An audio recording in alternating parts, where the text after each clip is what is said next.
क्या आप जानते हैं कि देवी काली, जिन्हें समय और काल से भी परे माना जाता है, उनका जन्म कैसे हुआ था?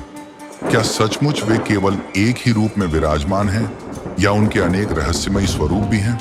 दोस्तों, आज की इस कथा में हम आपको सुनाने जा रहे हैं देवी काली के प्रकट होने की अद्भुत कहानी, उनके रौद्र तांडव की गाथा और यह रहस्य कि क्यों उनकी प्रतिमा में उन्हें भगवान शिव पर खड़े हुए दिखाया जाता है।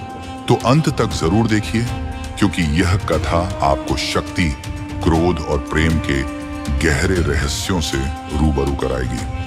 बहुत समय पहले जब महिषासुर नाम का भयंकर राक्षस तीनों लोकों में आतंक फैलाने लगा और देवताओं को स्वर्ग से निकाल दिया, तब सभी देवगण त्राही त्राही कर उठे। वे ब्रह्मा, विष्णु और महादेव के पास पहुंचे। इन तीनों ने अपनी शक्तियों को मिलाकर एक दिव्य देवी को जन्म दिया, मां दुर्गा। वे तेजस्विनी, अनुपम सौंदर्य और अपार शक्ति से संपन्न थीं। मां दुर्गा ने महिषासुर का वध किया और देवताओं को स्वर्ग का अधिकार वापस दिलाया, लेकिन अत्याचार यहीं खत्म नहीं हुआ। इसके बाद चंड और मुंड जैसे दुष्ट असुरों ने दहशत फैलाना शुरू किया। मां दुर्गा के भीतर से क्रोध का ज्वार उमड़ा और उनके अंग काले पड़ने लगे। तभी उनके शरीर से एक और विकराल रूप प्रकट हुआ, मां काली।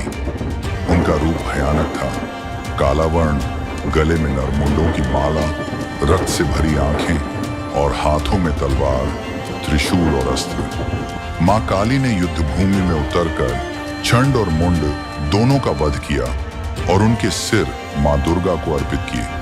तभी दुर्गा ने प्रसन्न होकर कहा, अब तुम्हें चामुंडा के नाम से जाना जाएगा। कथा आगे बढ़ती है रक्त बीज के साथ। वह असुर जिसे वरदान प्राप्त था कि उसकी रक्त की हर बूंद से नया रक्त बीज जन्म लेगा। जब जब मां दुर्गा ने उसका रक्त गिराया, तभी अभी नए रक्त बीज पैदा होने लगे। तब मां ने फिर से काली को बुलाया।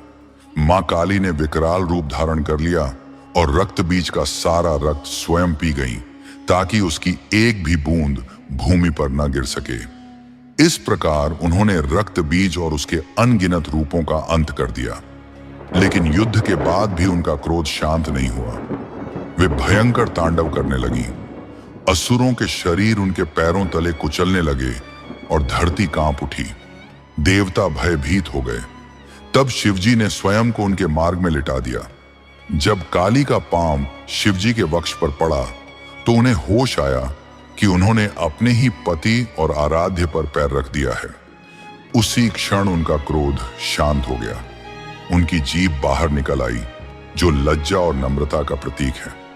वे तुरंत अपने सौम्य स्वरूप में लौट आईं। दोस्तों, यही कारण है कि मां काली की प्रतिमा में उन्हें भगवान शिव पर खड़े और जीभ बाहर निकाले हुए दर्शाया जाता है। यह दृश्य हमें सिखाता है कि जब शक्ति और क्रोध भी अपनी सीमा पार कर जाएं, तो केवल प्रेम और समर्पण ही उन्हें शांत कर सकते हैं। मां काली के अनेक स्वरूप हैं। दक्षिणा काली, जो कृपा और रक्षा करती है। श्मशान काली, जो तांत्रिक साधकों के लिए शक्तिशाली हैं। भद्र काली, जो मंगलकारी हैं। और महाकाली, जो स्वयं समय से भी परे हैं।